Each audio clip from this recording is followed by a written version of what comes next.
Bien amigos, continuamos aquí con más información en TV Perú Noticias. Son las 5 de la tarde con 14 minutos.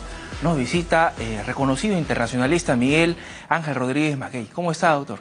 Omar, encantado de estar con ustedes. Bueno, queríamos dialogar con usted sobre un tema que el día de hoy pues ha sorprendido a muchos, ¿no? Porque el presidente de los Estados Unidos, Donald Trump, estaría en medio de un juicio político en vista de una llamada telefónica que habría hecho al presidente de Ucrania, ¿no? Al señor Zelensky, quien asumió las riendas además de su país a mitad de año, y a quien habría presionado para que busque información respecto a posibles actos de corrupción de Joe Biden, que es su contrincante político con miras a las elecciones de octubre del próximo año, ¿no?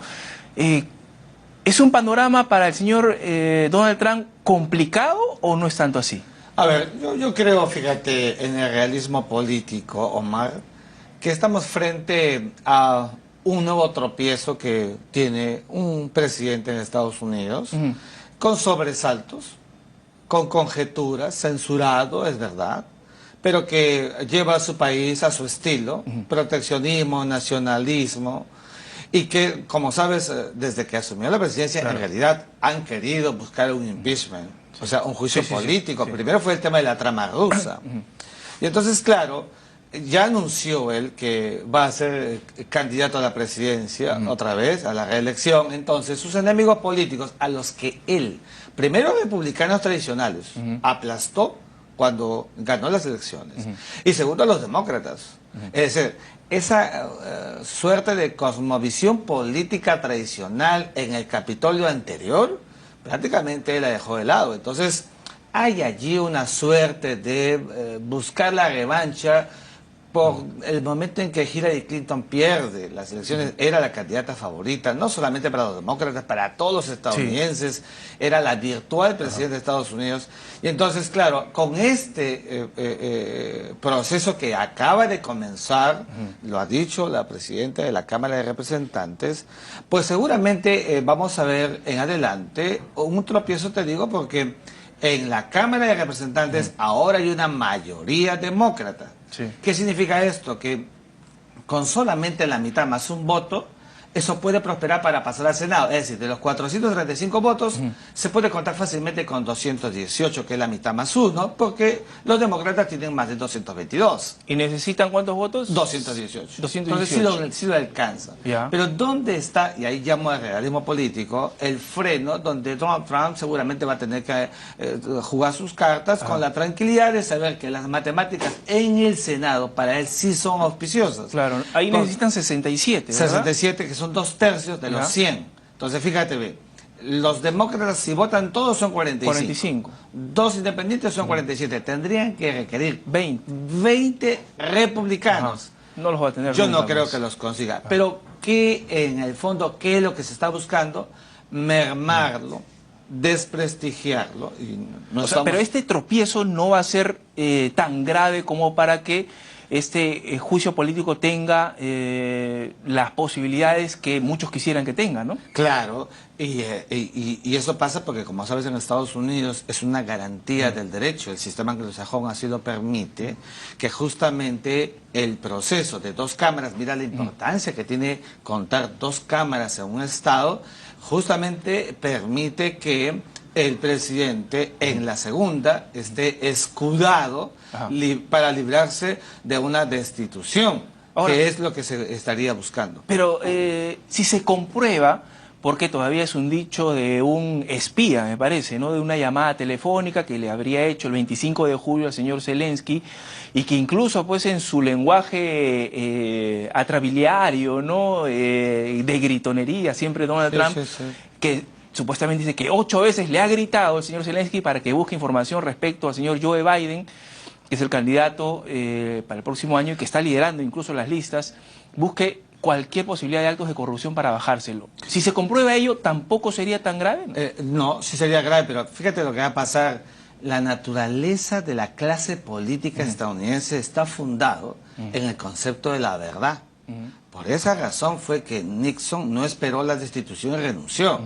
Es decir, si hubiera una certeza que no permitiría nada. Porque están en pidiendo la contraste. transcripción de esa, Claro, de esa pero si hubiera una comunicación. certeza, recuerda que el que hace del presidente del jurado es el propio presidente de la Corte Suprema de los Estados Unidos de América, donde la Cámara de Representantes son una suerte de fiscales.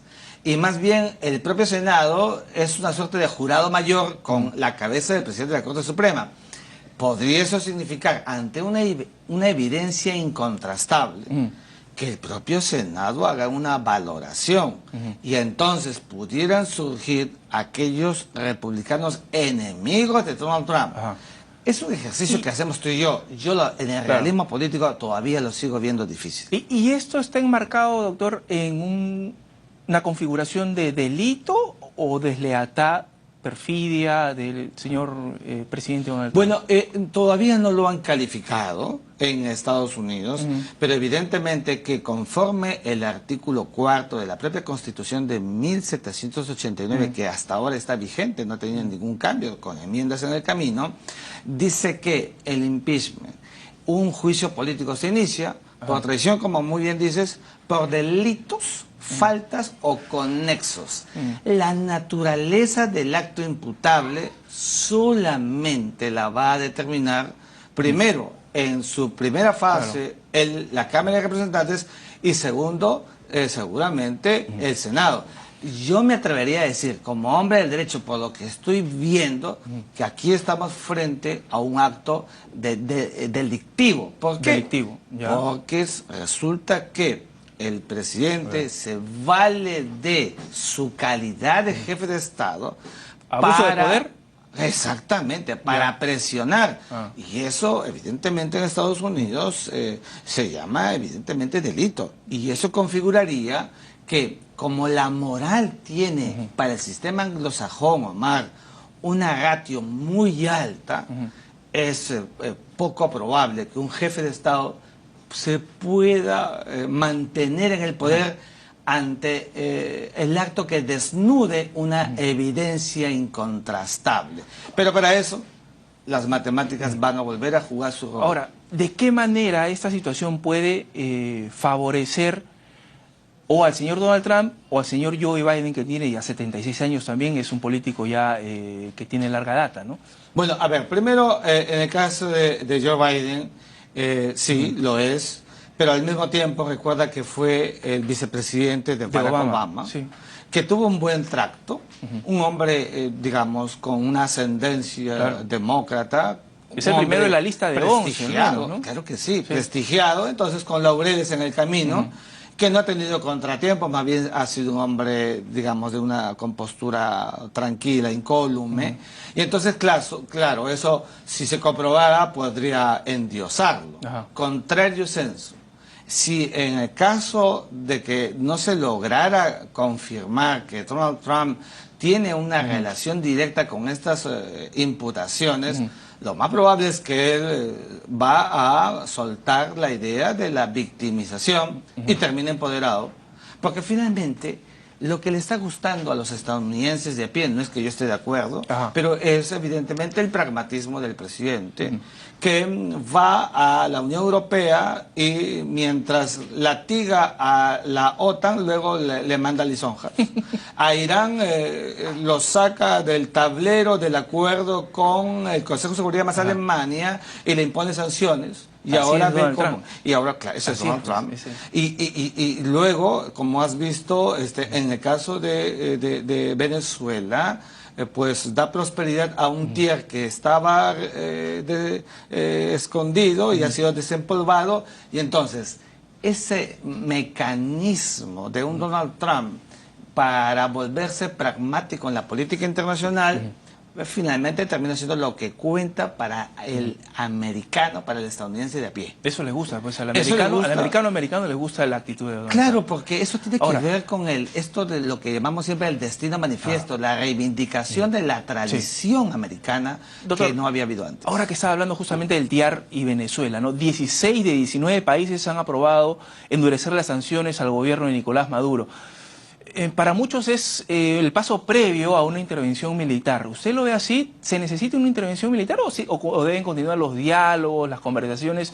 Recordemos que Noruega pues no fue muy fructífera, ¿no? Sí, no, yo lo tengo claro, lo he dicho en diversas oportunidades, Omar. Yo creo que una invasión militar, un acto legitimado por el TIER podría desencadenar realmente una catástrofe sangrienta y al mismo tiempo un mal antecedente.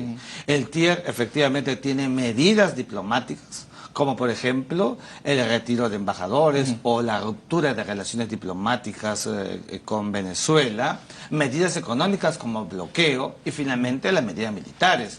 Yo aspiro y espero que sean las diplomáticas y las de carácter económico, como se hace en el siglo XXI para presionar a los regímenes. ¿Y no Las podría militares... ¿No podría ser una intervención, digamos, policial de la DEA si se tiene conocimiento de personajes como Diosdado Cabello, el señor Tarek Al-Aissami, pues están vinculados con el narcotráfico? Lo que y pasa, por ahí bajarse al régimen. Claro, lo que pasa, Omar, es que Venezuela no es un país tan fácil. Primero que es un país que está muy bien armado. Es un país, es el cuarto, casi quinto país mejor militarizado de la región. O sea, no es un país manco ni cojo. Gracias a los rusos, supongo. Gracias a los rusos y a otros parámetros que han ayudado claro. en el caso venezolano. Y entonces, una colisión de esa naturaleza puede producir realmente una situación inesperada, sobre todo por el tema de vidas humanas. Yo más bien sigo creyendo que lo que hay que hacer es lo que hemos venido diciendo siempre, ampliar el anillo del TIER, para que en el marco de la propia OEA los países cierren filas y entonces bloqueen económicamente al régimen para presionarlo, con ruptura democrática, relaciones diplomáticas para presionarlo, y entonces las fuerzas centrífugas desde adentro, Omar, serían a mi juicio las que deberían propiciar la caída de Nicolás Maduro. Bien, muchas gracias. Siempre importantes las reflexiones de don Miguel Ángel Rodríguez Mackey. Muchas gracias por acompañarnos. Gracias a ustedes. Bien, amigos, nos vamos a una breve pausa. Retornamos o si no continuamos. Bueno, vamos a seguir entonces. Les contamos ahora que una noche cargada de ritmo